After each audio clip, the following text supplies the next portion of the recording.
दोस्तों, इंसानी रिश्ते बहुत ही पवित्र होते हैं, बहुत ही पावन होते हैं। कहा जाता है जब किसी लड़के की शादी किसी लड़की से हो जाती है तब वह जन्म जन्मांतर के लिए एक सूत्र में बंध जाते हैं। जहां एक लड़की अपने पति के साथ 7 जन्मों तक के लिए साथ निभाने का वादा करती है तो वहीं लड़के की भी जिम्मेदारी हो जाती है कि मैं भी अपनी पत्नी के अतिरिक्त किसी गैर महिला को देखूंगा नहीं, बल्कि अपनी पत्नी के प्रति पूरी ईमानदारी पूरी निष्ठा के साथ रहूंगा।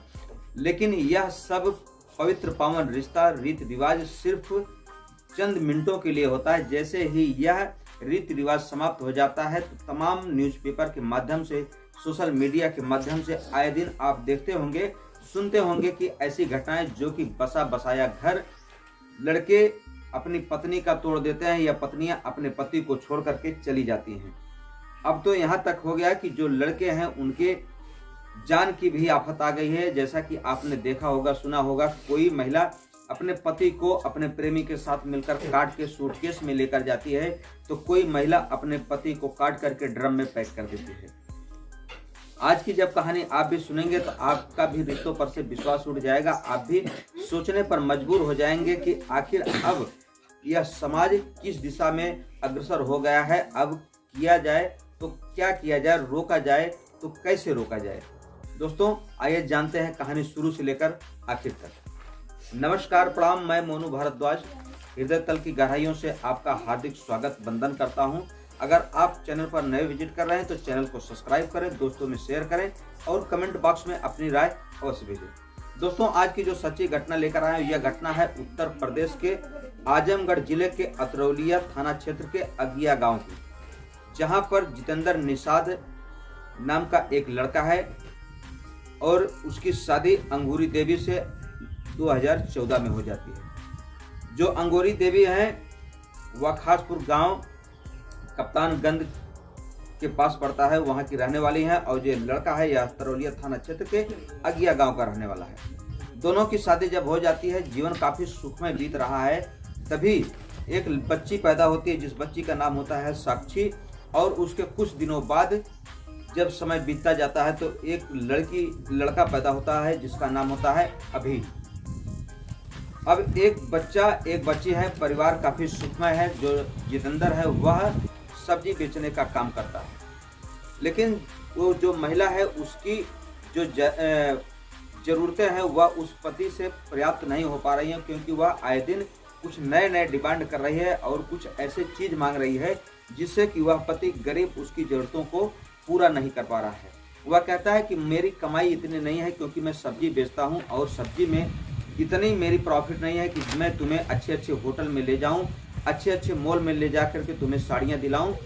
तभी उस महिला की एक बहन होती है जो कि हिमाचल प्रदेश में रहती है। अंगूरी देवी अपनी बहन से बात करती है और कहती है कि दीदी मुझे भी कहीं पर काम दिला दो, मैं भी वहां पर आकर के काम करना चाहती हूं, क्योंकि मेरे जो पति हैं यह मेरी कुछ भी शौक पूरी नहीं कर पाते हैं।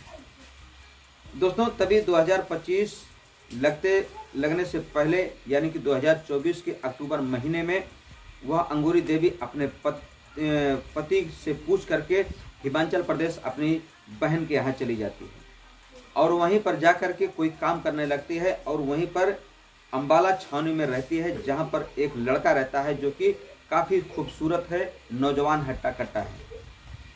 अब जब वह लड़का इस अंगूरी देवी को देखता है तब वह धीरे धीरे बात करने की कोशिश करता है। बात करते करते दोनों की बात इतनी ज़्यादा हो जाती है कि दोनों में प्रेम हो जाता है। अब जब प्रेम हो जाता है तो प्रेम स्टोरी इतनी ज़्यादा बढ़ जाती है कि इसकी भनक यहाँ पर जो जितेंद्र निषाद हैं उनको लग जाती है। जितेंद्र निषाद तुरंत फ़ोन करके कहता है तुम चाहे जैसे भी करके वापस अपने घर चली आओ। अंगूरी देवी होली से पूर्व 3-4 दिन अपने घर वापस आ जाती है और पूरा परिवार होली का जो पर्व है खुशियों के साथ मनाता है। दोस्तों, लेकिन तभी 25 मार्च को मौका पाकर जो अंगूरी देवी है अपने पति के खाने में कुछ नशीली दवाइयां मिला देती है। नशीली दवाइयां खाने के बाद उसका पति चैन से सो जाता है और जो घर में उसके जेवरात उसके पड़े हुए थे, कुछ कैश जो थे, वह लेकर के अपने पति और 2 बच्चों को छोड़ करके वह महिला अंगूरी देवी अपने आशिक के साथ यानी कि अपने जो उसका प्रेम है उसके यहाँ फरार हो जाती है। जब सुबह का वक्त होता है, घर वाले सोचते हैं कि हो सकता है जो कि नित्य क्रिया होती है, महिला नित्य क्रिया के लिए गई होगी, लेकिन जब काफ़ी समय बीत जाता है, तब जब वो अंगूरी अपने घर वापस नहीं आती, तब बच्चे जब अपनी मम्मी को पुकारते हैं कि मम्मी को देखा, तो वो उसका जो पिता है जितेंद्र निषाद, वह भी पूछता है कि तुम्हारी मम्मी कहाँ गई, अभी तक आई नहीं। काफ़ी खोजबीन की जाती है दोस्तों। जब खोजबीन करते वक्त उसका कहीं अता पता नहीं लगता, तब उसको अंदेशा हो जाता है कि हो सकता है कि यह कहीं पर मुझे छोड़ करके चली गई। तभी जब आस पड़ोस में देखा जाता है, पूछा जाता है, तो गांव की जो महिलाएं होती हैं आस पड़ोस की, कहती हैं कि जब तुम घर पर नहीं होते थे, सब्जी बेचने के लिए चले जाते थे, तब तुम्हारी पत्नी घंटों घंटों फोन कर बातें करती थी। अगर कभी कोई उससे टोकता तो वह कहती कि मेरी दीदी का फोन था, मेरे भाई का फोन था, मेरे मायके का फोन था। दोस्तों, अब वह महिला के दिमाग पर, उसके दिल पर इतनी दीवानगी सवार हो गई कि वह अपने 2 बच्चों को छोड़ करके, अपने पति को छोड़ करके अपने आशिक के साथ चली गई। जैसे ये चर्चा या खबर लोगों तक पहुंचती है, तो लोगों का तांता लग जाता है। लोग सोचने पर मजबूर हो जाते हैं, तमाम किस्म की बातें करने लगते हैं कि आखिर आजकल की महिलाओं को हो क्या गया है, यह किस दिशा में जा रहे हैं कि अपना बसा बसाया घर तोड़ करके अपने आशिक के साथ चली जाती हैं। लेकिन वहीं पर दरिया दिल दिखाते हुए जो जितेंद्र निषाद है, वह कहता है कि अगर मेरी पत्नी 6 महीनों तक वापस आ गई तो मैं अपनी पत्नी को बेइज्जत रख लूंगा, अगर वह नहीं आती तो मैं दूसरी शादी कर लूंगा। अब वह महिला जो कि अंगूरी देवी है, अपने आशिक के साथ गुलछर्रे उड़ाने के लिए घर से निकल गई है, रंगरेलियां मनाती है और न जाने अपने उस प्रेमी के साथ जो भी उसकी दिल चाहता है, खुलेआम खुले आसमान के नीचे वह जीने के लिए स्वतंत्र है, आजाद है। लेकिन अगर इसी तरह की घटनाएं आए दिन होती रहेंगी, इस पर समाज का, कानून का कोई रोक टोक नहीं लगेगा, तो दोस्तों निश्चित तौर पर समाज की जो कुरीतियां हैं वह इतनी तेजी से फैलती जाएंगे कि रिश्तों पर से जो विश्वास है वह उठता चला जाएगा और किसी के साथ किसी भी वक्त ऐसी घटनाएं हो सकती हैं। दोस्तों वैसे आप इस घटना के बारे में क्या ना कहना चाहेंगे, कमेंट बॉक्स में अवश्य लिखें कि उस महिला ने ठीक किया या गलत किया, उस महिला के साथ कैसा व्यवहार करना चाहिए। आप कमेंट बॉक्स में अपनी राय अवश्य भेजें। दोस्तों, हमारी कहानी कहने का उद्देश्य किसी के दिल को ठेस पहुंचाना नहीं, बल्कि आपको सतर्क करना, आपको जागृत करना। मिलते हैं हम आपसे अगले वीडियो में, तब तक के लिए आप अपना ख्याल रखें। जय हिंद, जय भारत, हर हर महादेव।